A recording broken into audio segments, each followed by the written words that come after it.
नमस्कार, मैं अनीता चौधरी। मानसून का ये सत्र शुरू हो चुका है और पहले दिन ही हंगामे भरा रहा। लोकतंत्र का ये जो मंदिर होता है, वो कहीं न कहीं एक बार फिर विपक्ष के हंगामों की वजह से शोरतंत्र का की तरह नज़र आया, शोरतंत्र में तब्दील हुआ। हालाँकि प्रधानमंत्री मोदी ने कहा कि ये मानसून का सत्र है, जो नवीनता का प्रतीक है और हमारे लिए शौर्य का ये सत्र है, क्योंकि ऑपरेशन सिंदूर जैसे ऑपरेशंस जो हैं उसको भारत ने अंजाम दिया, जिसका डंका पूरे विश्व में बज रहा है। लेकिन इस विपक्ष के इस हंगामों को लेकर के क्या सोचती है बीजेपी? हमारे साथ बात करने के लिए बीजेपी के लोकसभा सांसद प्रवीण खांडेलवाल जी हैं। सर, एक बार फिर हर बार की तरह इस बार भी संसद का ये लोकसभा का सत्र जो है वो शोरतंत्र में नजर आया। विपक्ष फिर इस बार भी बेचैन रही। देखिए, मैं विपक्ष की बेचैनी को समझ नहीं पा रहा हूं। जब कल ऑल पार्टी मीटिंग हुई, उसमें सरकार की तरफ से यह स्पष्ट किया गया कि सभी मुद्दों पर चर्चा के लिए सरकार तैयार है। आज स्वयं प्रधानमंत्री जी ने सकारात्मक माहौल की उम्मीद की। उसके बाद सदन में संसदीय कार्य मंत्री ने कहा, उसके बाद रक्षा मंत्री ने भी कहा कि सरकार हर चर्चा पर तैयार है, बशर्ते कि वो चर्चा नियम और परंपराओं के अंतर्गत हो। जब सरकार हर मुद्दे पर चर्चा करने को तैयार है, तो विपक्षी दलों को सदन के अंदर शोर शराबा करने की कोई आवश्यकता नहीं थी। वेल में आकर के और नारेबाजी करना, इससे साफ दिखाई दे रहा था कि ये पहले से तय किया हुआ उनका एजेंडा था, जिस एजेंडे को उन्होंने सदन में किया, जिसकी वजह से सदन नहीं चला और एक बार फिर मॉनसून सत्र का पहला दिन हंगामे की भेंट चढ़ गया।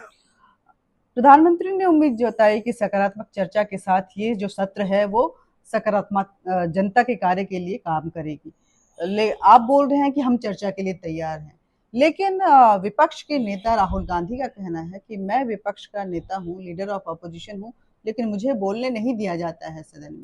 ये पहली बात तो ये है कि राहुल गांधी सदन में होते कितना है, ये बड़ा सवाल है। अगर उनकी हाजिरी का रजिस्टर पिछले 1 साल का उठा करके देख लें तो उसमें स्वयं राहुल गांधी को शर्म आ जाएगी। और ऐसा बिल्कुल भी नहीं है कि नेता विपक्ष यदि बोलना चाहे तो कोई उनको बोलने नहीं देगा। ये आरोप में कतई भी दम नहीं है। केवल ये आरोप अपनी स्किन को बचाने के लिए है, क्योंकि विपक्ष के लोग सदन में चर्चा नहीं चाहते, क्योंकि चर्चा के लायक उनके पास न तर्क है। वो केवल कुतर्क करके अपनी राजनीति सदन के माध्यम से चलाना चाहते हैं, जो किसी भी हालत में संभव नहीं है। उन लोग जब आए, उन्होंने चर्चा की बात, आप बोल रहे हैं कि चर्चा के लिए हम तैयार हैं, उन्होंने चर्चा की बात कही कि हमें चर्चा चाहिए ऑपरेशन सिंदूर पे, तो आप लोग माने क्यों नहीं? तो चर्चा नियम के अंतर्गत होगी ना।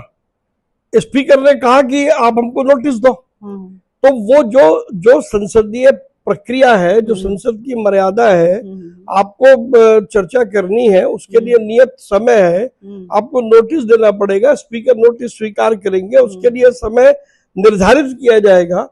खाली ऐसे ही खड़े होकर के आप प्रश्नकाल चल रहा होगा और आप खड़े होकर के और कहेंगे कि हमें चर्चा करने दो, तो ऐसे कैसे होगा? क्या प्रश्नकाल आवश्यक नहीं है? क्या 0 आवर आवश्यक नहीं है? ये वो दो हमारे संसद के इतने महत्वपूर्ण अधिकार है जिनके जरिए हम सरकार से सवाल पूछ सकते हैं, बजाय उसका उपयोग करने के। और विपक्ष के लोग केवल और केवल हंगामा करते रहे। इससे साफ दिखाई देता है हंगामा खड़ा करना ही उनका मकसद था। एक बात है कि जब से ऑपरेशन सिंदूर शुरू हुआ, तब से विपक्ष चर्चा चाह रही है। वो स्पेशल सेशन की भी मांग कर रहे थे, अब मानसून सत्र में चर्चा की वो मांग की है। उनका ये भी कहना है कि ऑपरेशन सिंदूर में जिन आतंकियों ने हमारे 26 लोग भारतीयों को कत्लेआम किया, वो आतंकी आखिर पकड़े क्यों नहीं जा रहे हैं? इस पर सरकार को क्या लगता है कि वो जवाब देने की स्थिति में है? देखिए, सरकार ने कहा हम हर चीज का जवाब देंगे, लेकिन हमें ये भी समझना चाहिए कि जो मुद्दे देश की सुरक्षा से जुड़े होते हैं उन पर जितनी कम चर्चा हो उतना बढ़िया होता है, क्योंकि बहुत सी संवेदनशील जानकारियां हैं, जो जानकारियां किसी भी हालत में पब्लिक प्लेटफॉर्म पर साझा नहीं की जा सकती। बावजूद इसके सरकार ने बार बार कहा हम चर्चा के लिए तैयार हैं, लेकिन चर्चा के लिए तो आपको नियम का तो पालन करना पड़ेगा, संसद की जो मर्यादा है, जो प्रक्रिया है, उसका तो पालन करना पड़ेगा। लेकिन आप डंडे के जोर पर सदन चलाएंगे, ऐसा तो नहीं हो सकता।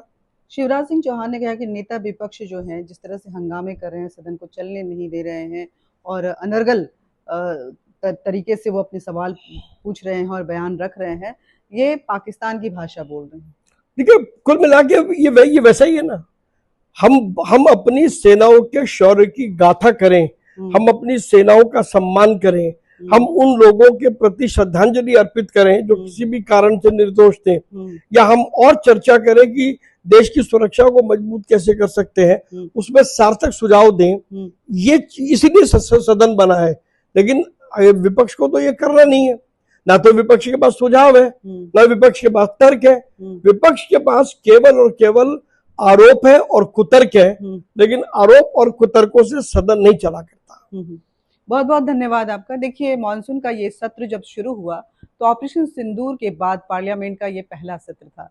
जनता की तरफ से उम्मीद यही थी कि जो 26 लोग आतंकवादी हमले में मारे गए थे उनको श्रद्धांजलि जरूर दी जाएगी और सेना ने जिस शौर्य का पराक्रम दिखाया उसके लिए भी शौर्य गाथा जरूर गाई जाएगी। लेकिन एक बार फिर कहीं ना कहीं देश हित के ये मुद्दे पीछे रह गए और विपक्ष और सत्ता पक्ष की इस रगड़ में जनता की वो आवाज जो है वो गुम हो गई। जय हिंद।